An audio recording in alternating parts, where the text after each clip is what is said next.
What's up, everybody? It's Jordan, and welcome to the Sports Dude Hunt Show. I'm live on Instagram, YouTube, and in this video, I will be doing two 7-round Cincinnati Bengals mock drafts.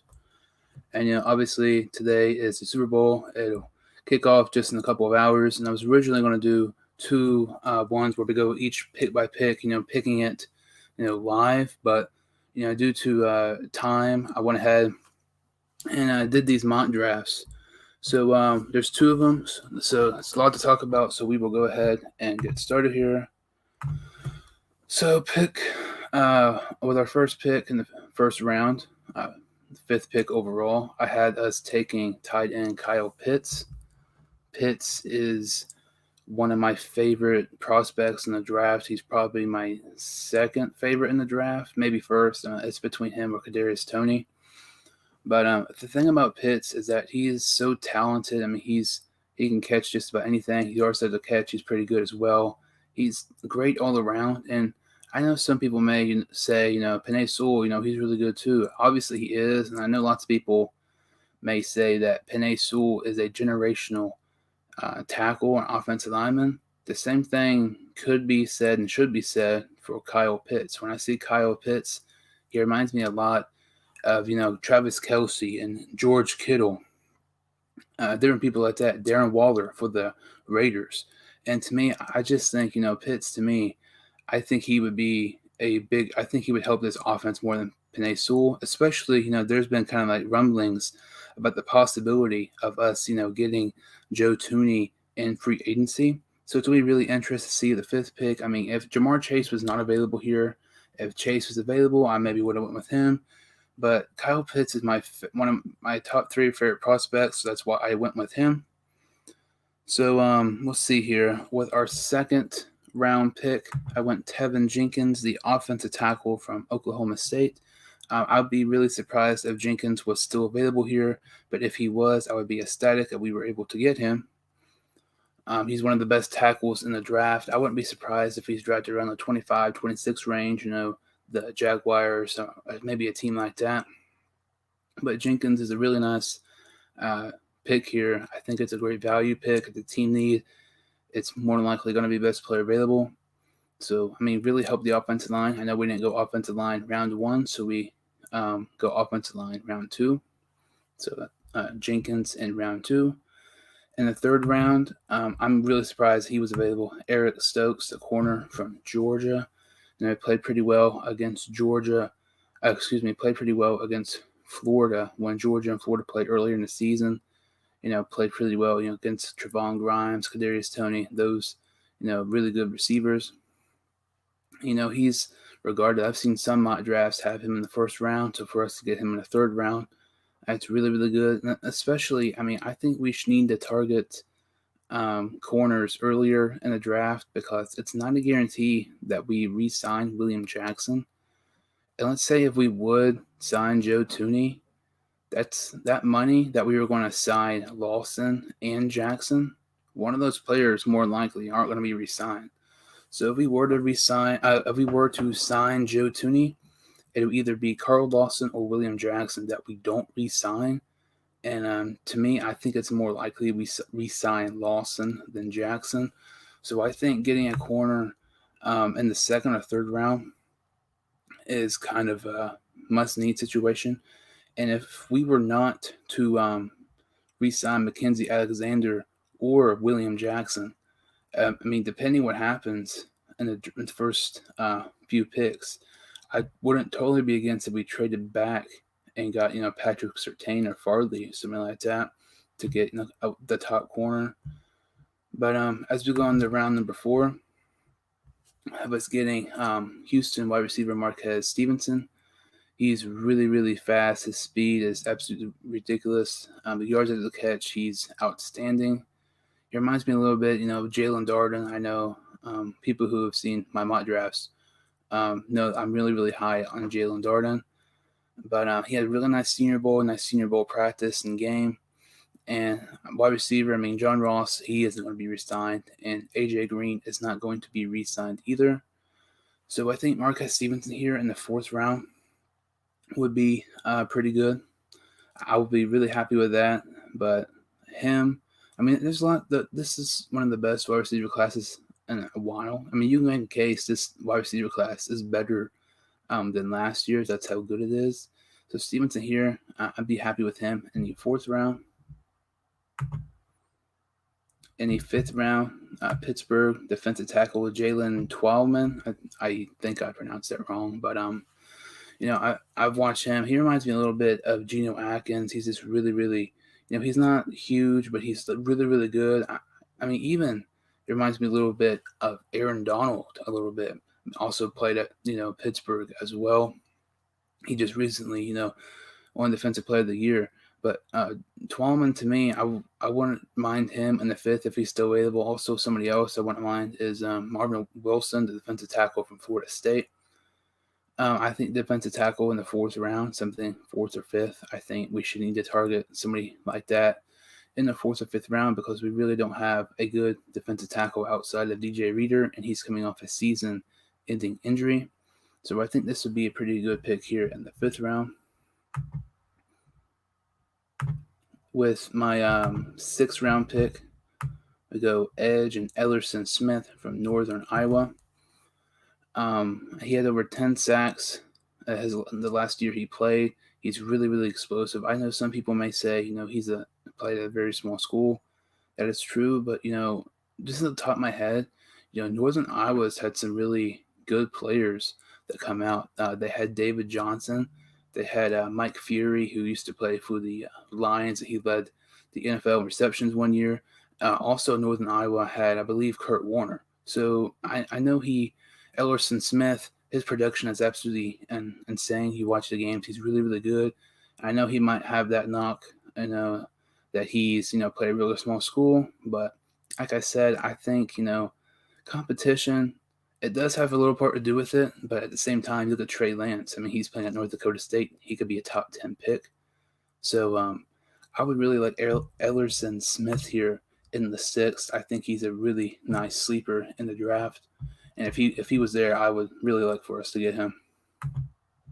As we go to our 7th round pick, our first 7th round selection, we go Trey Norwood, the safety. I believe from Oklahoma. He had, I believe it was either 4 or 5 interceptions this season. It's really good. And coverage and everything. And Sean Williams is a free agent. Brandon Wilson is also a free agent. I know we have Von Bell, who, played pretty well for us, and Jesse Bates, who was the best safety in the NFL this year. And it wasn't even close. But I think, we could get it's basically a depth signing, draft pick, not guaranteed to make the team, but I just like it. Maybe a practice squad guy, something like that. Kind of like Trayvon Henderson from a couple of seasons ago. Played pretty well in the preseason, but unfortunately he had that injury. But I like Norwood here in the 7th. And with our second 7th round selection and our final pick of this first mock draft, I have us taking Marshall linebacker Devontae Beckett. Beckett, I really like him a lot. He's explosive. He was a transfer. It came from Virginia Tech. He was Conference USA's Defensive Player of the Year this season. You watch any Marshall game on defense, he is absolutely all over the field. And, Beckett could more than likely be an undrafted free agent or a late 7th round pick. But, Marshall's, they've had some pretty nice defensive players, in the later rounds who've done well. Darryl Roberts, he was a 7th round pick from the Patriots in 2015. He's done pretty well. Neville Hewitt was actually an undrafted free agent who came out of Marshall. He played with the Jets this past season. He was an undrafted free agent, and this past season with the Jets, he had over 100 tackles. So, Marshall's had some players who, were late round players or even undrafted free agents do really well. I know we had Pratt, Wilson, Davis Gaither, and Marcus Bailey were all rookies last season. But I think this is more of a low risk, high reward situation with Beckett. I would really like this pick here. He's not guaranteed to be drafted. I would not be surprised if he wasn't drafted. If we got him in the 7th, I'd be happy. If we got him as an undrafted free agent, I'd be really happy as well. But I really like Devontae Beckett here in the 7th round with our last pick in this first mock draft. So before we go to the second mock draft, we'll just recap this one here real quickly. Kyle Pitts in the first, Tevin Jenkins, the offensive tackle, in the second, Eric Stokes, the corner, in the 3rd round, Marquez Stevenson in the 4th, the wide receiver from Houston. In the 5th round, defensive tackle Jalen Twalman from Pittsburgh. The 6th, edge rusher Ellerson Smith from Northern Iowa. The 7th, Trey Norwood, the safety from Oklahoma. And Devontae Beckett, the linebacker from Marshall. So as we go to my second mock draft here, we'll go ahead and get started. So with our 1st round pick, we select Ja'Marr Chase. To me, it's between Chase and Sewell. And if Sewell is available at 5, which I really think he's going to be, because I know that the dark horse pick is for him, Sewell, maybe to go to Atlanta. But ultimately, I think number 4 will be a quarterback, whether it be a team trading up or the Falcons just taking one. Sewell and Chase were both available here, and I just preferred Chase. I think realistically, if we were to get Joe Thuney, which, I mean, the way the reports have been coming out, I think there's an actual shot that we get Joe Thuney. It's just a matter of we're willing to pay his asking price. But if we get Thuney, I'd be fine taking Chase over Penei Sewell.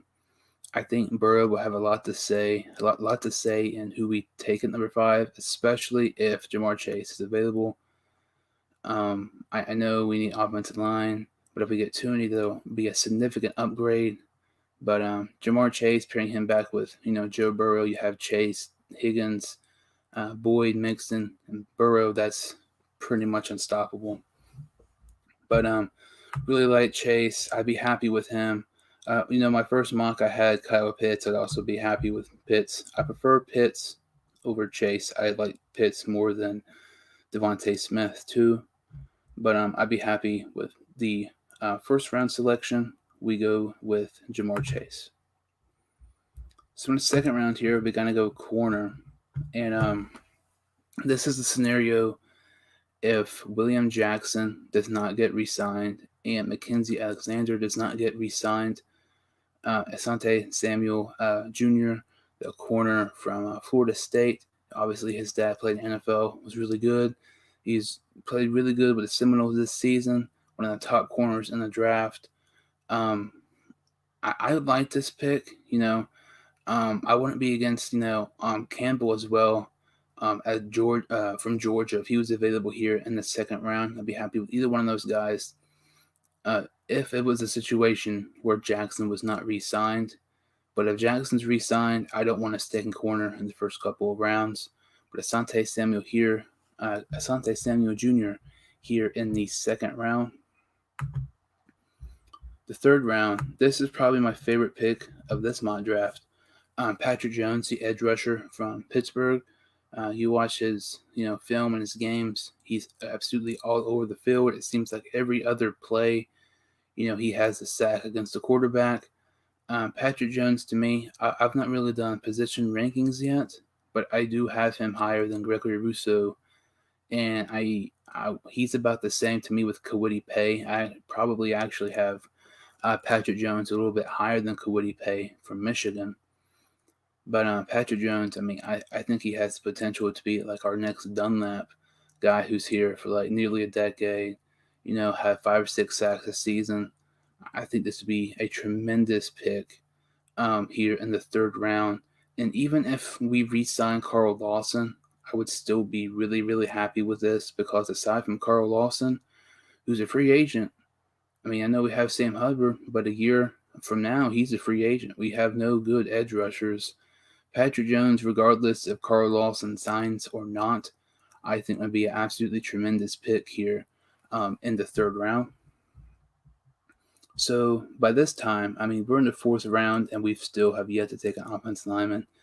I know it sounds kind of crazy, but this is kind of a scenario where Joe Thuney would sign with the Bengals. So we do take a tackle here in the 4th round. Brady Christensen from BYU.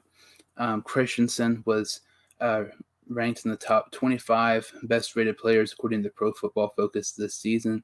He had a really, really nice season this year. He was really underrated. BYU not being a huge school, so he does not get a ton of hype and everything. He had a really great year blocking for Zach Wilson. It's going to be one of the top picks in the draft. To me, I would really like this if he was still available. And we've yet to take an offensive lineman in the 4th round. I think it's just one of the best players available. It's a team need. And it's a pretty good fit here in the 4th, especially since we have yet to take an offensive lineman.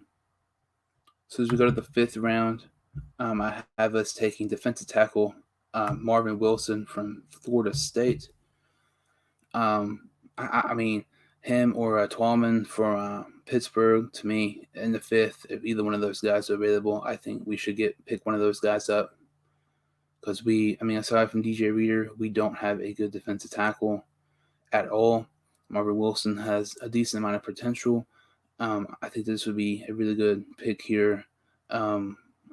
Maybe get a couple of sacks, have a decent amount of playing time if he were to play this season. So if we were to take, Wilson in the 5th, or even Tallman from Pittsburgh in the 4th or 5th, which one of those players we draft, they're going to have quite a decent amount of playing time because, Atkins won't be with the team. We have DJ Reader, but he's coming off a season-ending injury. And, we literally have, no good defensive tackles. We have more team needs, and you kind of look at, you kind of think about it. Defensive tackle, that's up there. Corner, if Jackson does not re-sign. Edge rusher, if Carl Lawson re-signs or not. Because, aside from Lawson, we just have Hubbard. He's free agent soon. And he was injured a lot of this season. But, there's a lot more holes to fill in this team than people think. But Marvin Wilson here in the 5th round, I really like here from Florida State. So as we go to the 6th round, I really like this pick too. Quentin Morris, a tight end from Bowling Green. Morris is a really, really underrated tight end. And, I kind of talked about how Brady Christensen does not get a lot of hype and talk because he played at BYU. Quentin Morris played at Bowling Green and the MAC. So obviously, they don't get a whole lot of attention. And he had a really, really nice Senior Bowl. He had a nice Senior Bowl practice, nice game. He also had a really, really incredible hurdle over a defender in the Senior Bowl game. He's really athletic. I think this would be a nice pickup here. I know we have Uzama, but he's coming off a season-ending injury. We have Drew Sample. That's not really a good pick. I don't think Sample is going to be used in the offense a whole lot. It's not even a guarantee Uzama's on the team next season because, to me, I think Gerald Everett's a possibility. The tight end from the Rams, he's a free agent this upcoming offseason. I wouldn't be surprised if we just sign him and Uzama wouldn't be on the team because they have about the same price range. And, Uzama's been, rehabbing with his injury. But Quentin Morris is somebody I like who's a depth signing who can play, maybe about 10 snaps or so a game. Rookie year, have a, decent performance. But Quentin Morris from Bowling Green in the 6th round, really, really big fan of that happens. So as we go to the 7th round here, I know the last mock draft we took Devontae Beckett from Marshall with our last pick of our first mock draft, the linebacker. So I do have us taking another linebacker here in the 7th, Ventrell Miller from Florida. If you watch Florida on their defense, Ventrell Miller is the player that really stands out to me. He's all over the field. He led their team in tackles this past season. He played really, really good. This is kind of more of a depth signing. I know we have Pratt, Wilson, Davis Gaither, Marcus Bailey. 3 of those 4 were rookies last season, but I kind of like this. You look at Marcus Bailey. I know it was due to injuries that Marcus Bailey fell so far in the draft. He was a 7th round pick, but he played in the 7th round a draft pick this past season. Played a decent amount for us this year and played pretty, decent. So I really like Ventrell Miller. I think it could be a similar situation with Marcus Bailey. With us not having Bynes now, I think Bailey might step a little bit, and I think Miller could maybe take, Bailey's spot from last season, play a little bit of snaps each game. So Ventrell Miller, I really like that in the 7th round. So our final selection of our 2nd round mock draft, I have us taking Notre Dame quarterback Ian Book. I think Book has lots of potential, but to me, I think he's nothing more than a career backup. And I know we have Ryan Finley, but nobody really likes Finley. I don't. I think Finley's not really good. I know he led us to that win over the Steelers, but that was more so just the Steelers playing really, really bad. Brandon Allen had a really nice game for us and against the Texans, but the following week he had like a horrific game against the Ravens, our final game of the season. So, Book, to me, he has potential. He's shown some promise with Notre Dame. But if he's there in the 7th, well, why not take a chance on him? I mean, our quarterbacks right now are Burrow and Finley. You can have Book maybe compete for Finley with the 2nd spot, depending, how bad Finley is or what our coaching staff, feels about Finley. But Ian Book, to me, I wouldn't mind him at all in the 7th round if he's still available. I know there may be some other players available, but it's really hard and difficult to find a good young backup quarterback on a rookie contract. Because let's say, if we sign, a backup quarterback like for instance, AJ McCarron, he'll probably get like $2 or $3 million, even though he's not starting a long, long time. But if you draft a quarterback who's young, he's younger, he's cheaper, and he has a lot more years on his contract. So to me, depending who the quarterback is, I would kind of rather have us drafting a quarterback than signing and quarterback in the free agency, but it just kind of depends who they may be. So that was my 2nd Bengals 7-round mock draft. So kind of go through our 2nd 7-round mock draft here kind of quickly. With our 1st round pick, we took LSU receiver Jamar Chase. With our 2nd round pick, Asante Samuel Jr., cornerback from Florida State. Patrick Jones, the edge rusher from Pittsburgh, in the 3rd. That's my favorite pick of this mock draft. While the other mock draft, it was probably Kyle Pitts in the 1st, but Patrick Jones in this mock draft was definitely my favorite. In the 4th round, BYU offensive tackle Brady Christensen. In the 5th round, Florida State defensive tackle Marvin Wilson. In the 6th round, tight end from Bowling Green, Quentin Morris. I think this has the potential to be a low-risk, extremely high-reward type of situation with Quentin Morris. I think he has lots of potential. The 7th round, Florida's leading tackler from this past season, linebacker Ventrell Miller. And in the 7th round, Notre Dame quarterback Ian Book.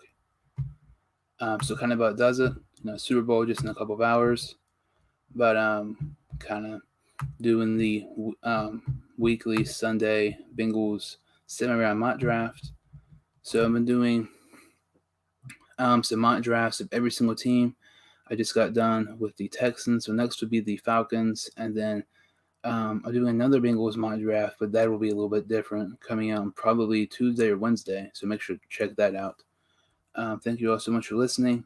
If you could like this video, and more importantly, subscribe to the channel, I would greatly appreciate it. And I will see you next time on the Sports Dude Hunt Show.